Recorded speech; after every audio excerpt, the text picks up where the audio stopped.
Hello. Now we're going to talk about international trade, ManQs Chapter 9.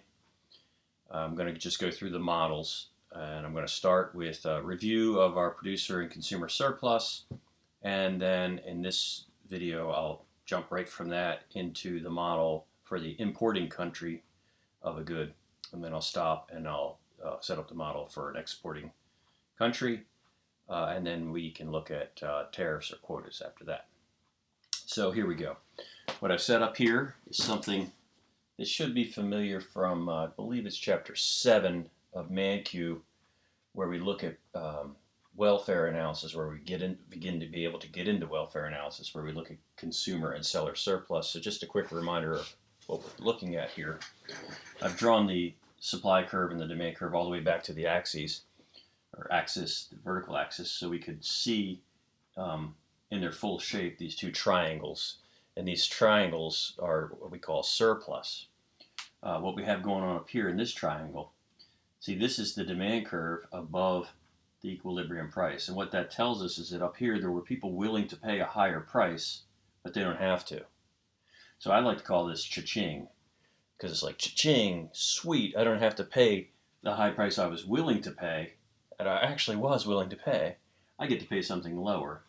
So all along here, this whole triangle, and it could be measured geometrically by the area of the triangle, that's consumer surplus.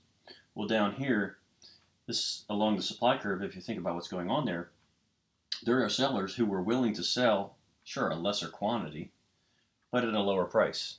But you get to enjoy a higher price at the equilibrium price. So all of this is like cha-ching for sellers. That's called seller surplus. And so in an unfettered market, in the domestic market, these are the surpluses that we have.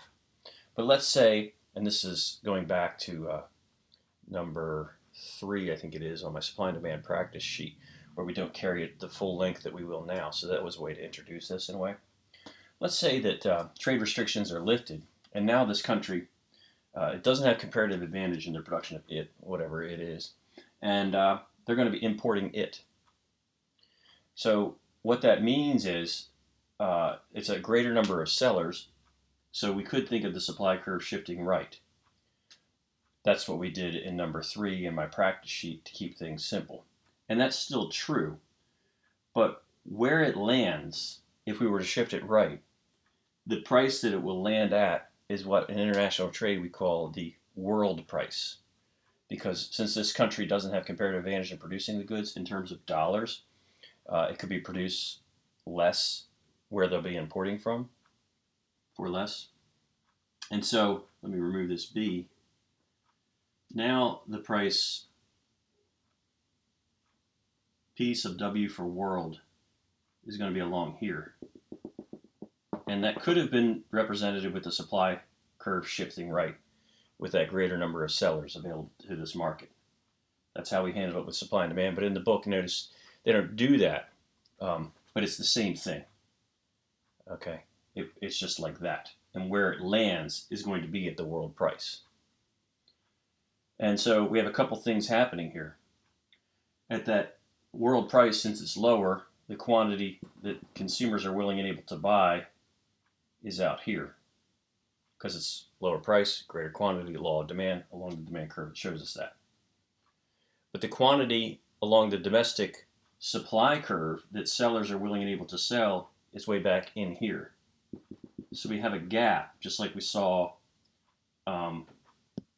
with price floors and price ceilings. We have a gap along the bottom. There's disequilibrium between supply and demand. But this isn't the same outcome. We're not talking about a shortage or a surplus in these models. No.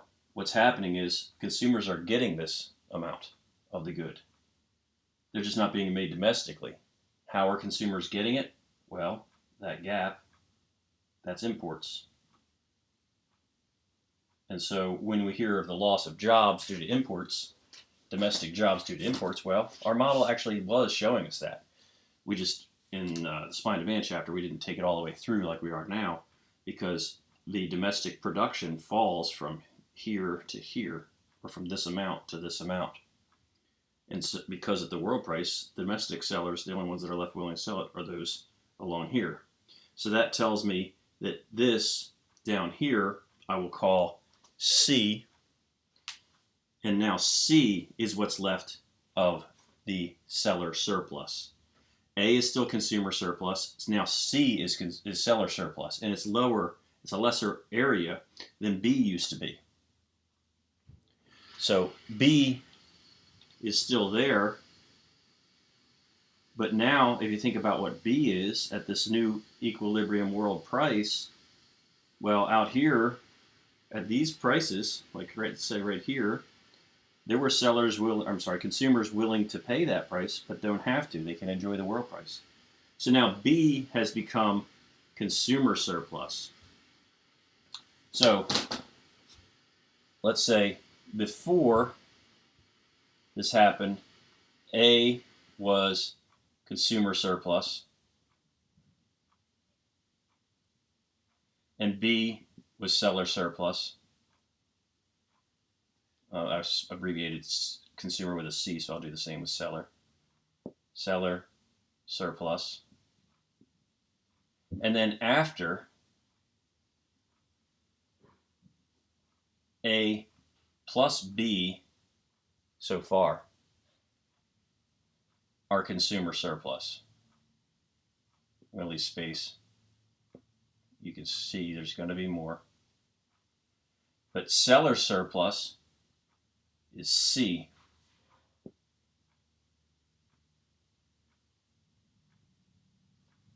This is what's left of the seller surplus. But the consumers get to consume all the way out to this volume of the goods and services, this quantity. So we have a new portion added to the mix here. See, this B is what's called a transfer. It was seller surplus, now it's consumer surplus.